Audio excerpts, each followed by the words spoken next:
Girls, हमने इससे पहले वीडियो में वाक्य विचार पाठ पढ़ रहे थे, पाठ 4। उसमें हमने वाक्य किसे कहते हैं, वाक्य के भाग, वाक्य के भेद, अर्थ के आधार पर, रचना के आधार पर, हमने रचना के आधार पर पढ़ लिया था। अब हम अर्थ के आधार पर पढ़ेंगे। अर्थ के आधार पर वाक्य 8 प्रकार के होते हैं, जैसा कि हमने पिछली वीडियो में पढ़ा था। अब हम इनके विषय में विस्तार से जानेंगे। सबसे पहला है आपका विधानवाचक। विधानवाचक वाक्य किसे कहते हैं? जिन वाक्यों से किसी कार्य के करने या होने का बोध होता है उसे विधानवाचक वाक्य कहते हैं, यानी जिसमें एक उद्देश्य और एक विधेय होता है। ठीक है, तो ये किसी के कार्य करने का बोध कराने वाले वाक्य हैं।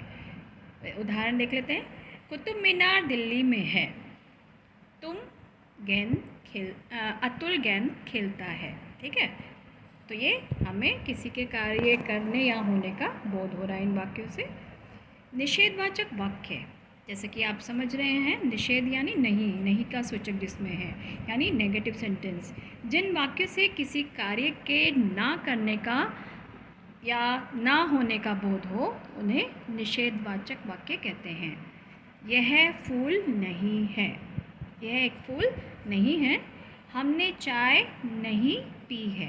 तो दोनों वाक्यों में नहीं का प्रयोग हुआ है, तो आप इससे समझ गए कि ये निषेधवाचक वाक्य है। क्लियर? थर्ड है आपका प्रश्नवाचक वाक्य।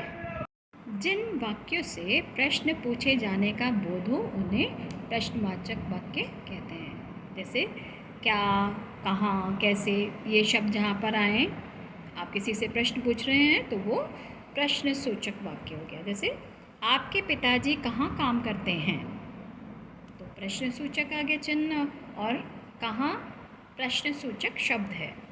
वह क्या लिखती है ना, क्या प्रश्न करो क्या लिखती है, और क्वेश्चन मार्क आपका आ गया। तो ये आपको वाक्य को समझने में आपकी सहायता करेंगे। अब है फोर्थ घ संकेतवाचक वाक्य, यानी जिन वाक्यों में एक कार्य दूसरे कार्य पर निर्भर होता है, यानी एक क्रिया दूसरी क्रिया पर निर्भर होती है, उसे संकेतवाचक वाक्य कहते हैं। यदि तुम मेहनत करोगे तो सफलता अवश्य मिलेगी, यानी ये कार्य दूसरे वाक्य पर निर्भर है।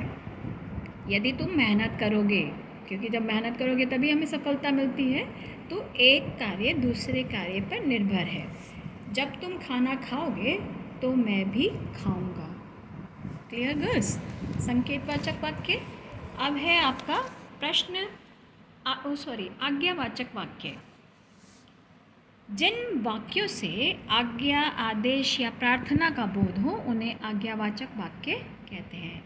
यानी आज्ञा दी जाए तुम ये करो, कृपया शांत हो जाइए, यहाँ से निकल जाओ, तो ये क्या है? आदेश दिया गया या प्रार्थना की जाती है। इसमें तीनों भाव हो सकते हैं, आज्ञा दी जा सकती है, आदेश दिया जा सकता है, या प्रार्थना। तो ये किसके अंतर्गत आते हैं? आज्ञावाचक वाक्य के अंतर्गत। ठीक है, कृपया शांत हो जाइए। अब है आज्ञावाचक वाक्य के बाद इच्छावाचक वाक्य। जिन वाक्यों से आशीर्वाद, इच्छा या शुभकामना आदि भावों का बोध हो। कौन से? आशीर्वाद, इच्छा और शुभकामना, उन्हें इच्छावाचक वाक्य कहते हैं। जैसे एग्जाम्पल है, ईश्वर आपका कल्याण करे, है ना, तो क्या ये इच्छा दिखाई गई है, शुभकामना दी गई है। हमें सो जाना चाहिए।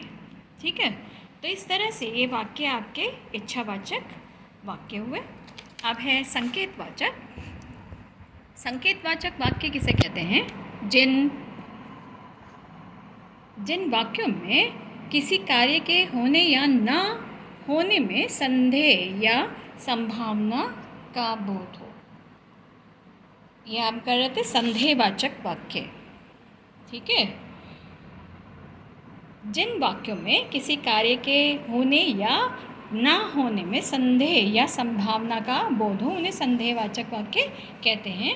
जैसे शायद आज वर्षा बंद नहीं होगी, संदेह हो रहा है, शायद वह भूखा है।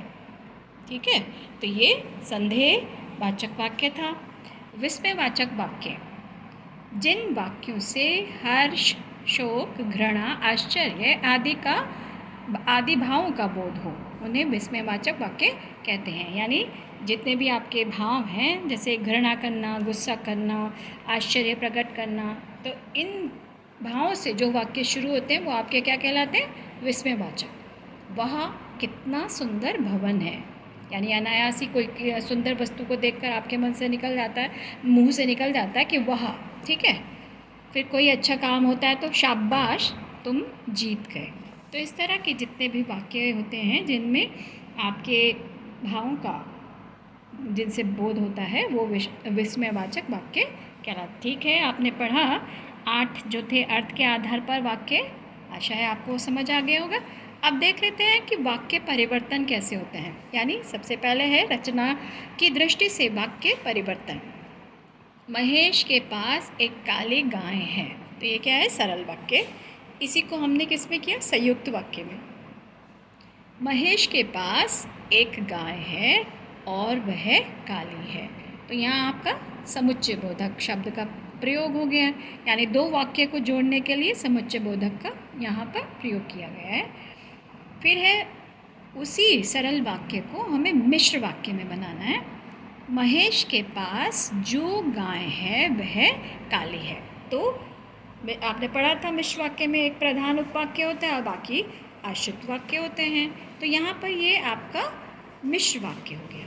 तो देखा आपने रचना के आधार पर सरल वाक्य से कैसे वो संयुक्त में बना, फिर मिश्र में उसको बनाया गया, यानी कैसे परिवर्तन किया जाता है। जब तक आपको वाक्य का तीनों प्रकार के वाक्य के विषय में नहीं पता होगा तब तक आप उसका परिवर्तन नहीं कर पाएंगे। तो इसलिए सबसे पहले उनकी परिभाषा जानना जरूरी है। दूसरा वाक्य दिया है, प्रतिभा कपड़े लेने बाजार जाती है, तो ये क्या है? सरल वाक्य। इसी को हम संयुक्त में कैसे बदलेंगे? प्रतिभा बाजार जाएगी और वह कपड़े खरीदेगी। ठीक है। अब मिश्र वाक्य में प्रतिभा बाजार जाती है ताकि कपड़े खरीद सके।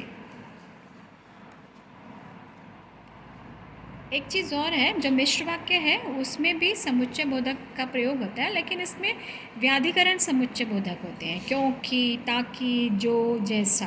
ठीक है, ये आप ध्यान रखेंगे। अब है दूसरा अर्थ की दृष्टि से वाक्य परिवर्तन। मोहित गीत गाता था, तो ये विधानवाचक है, इसको निषेधवाचक में परिवर्तन करना है।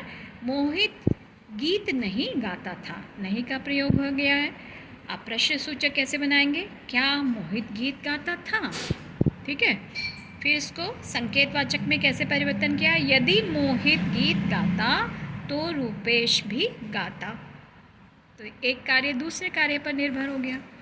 आज्ञावाचक, मोहित गीत गाओ, यानी यहाँ पर आदेश दिया गया है। मोहित को गीत गाना चाहिए, ये इच्छा व्यक्त की गई है। फिर है संदेहवाचक, कैसे बनाएंगे?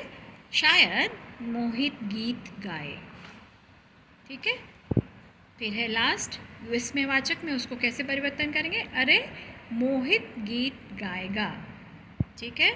तो एक ही सरल विधानवाचक वाक्य को कैसे हमने 7 रूपों में उसका रूप परिवर्तन किया, जो उसके 7 जो अलग अलग वाक्य हैं उनके वाक्य में कैसे आपने उनको परिवर्तन किया। तो इसी तरह से आपको अपने एग्ज़ाम के लिए वाक्य परिवर्तन करना आना चाहिए। अब एक्सरसाइज देख लेते हैं।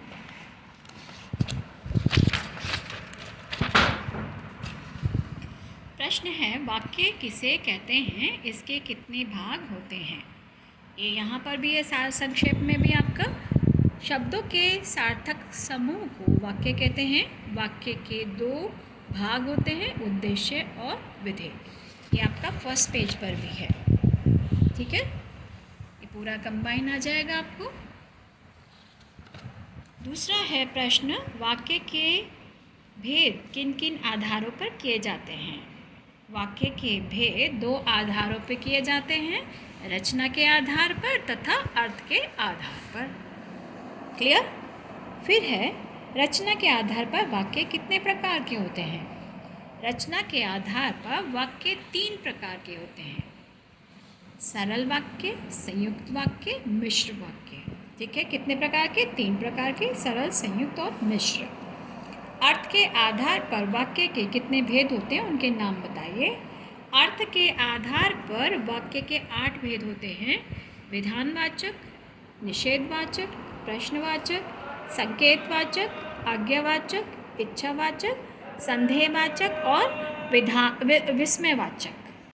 अर्थ के आधार पर वाक्य के कितने भेद होते हैं, उनके नाम बताइए। अर्थ के आधार पर वाक्य के 8 भेद होते हैं।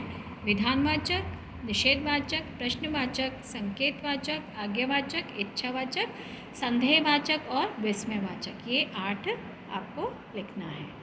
अब आपको जो कार्य करना है, ये आपके क, ख, ग, घ जो प्रश्न हैं, इनको इसी के आधार पर इनके उत्तर देने हैं। ठीक है, इनके जो भेद हैं उसकी परिभाषा नहीं लिखेंगे आप।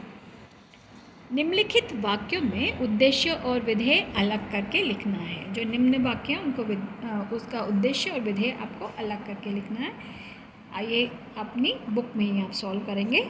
वह खाना खा रही है, वह क्या है? उद्देश्य, और खाना खा रही है विधेय। दूसरा वाक्य है हम बाजार जा रहे हैं, हम क्या है? उद्देश्य, और बाजार जा रहे हैं विधेय। किसान खेत जोत रहा है, किसान क्या है? उद्देश्य, और विधेय खेत जोत रहा है। पक्षी उद्देश्य हैं, उड़ रहे हैं विधेय हैं। लड़कियां मैदान में खेल रही हैं, लड़कियां उद्देश्य है, और मैदान में खेल रही हैं क्या? विधेय। तो ऐसे आपको वाक्य में से उद्देश्य और विधेय आपको अलग करना आना चाहिए।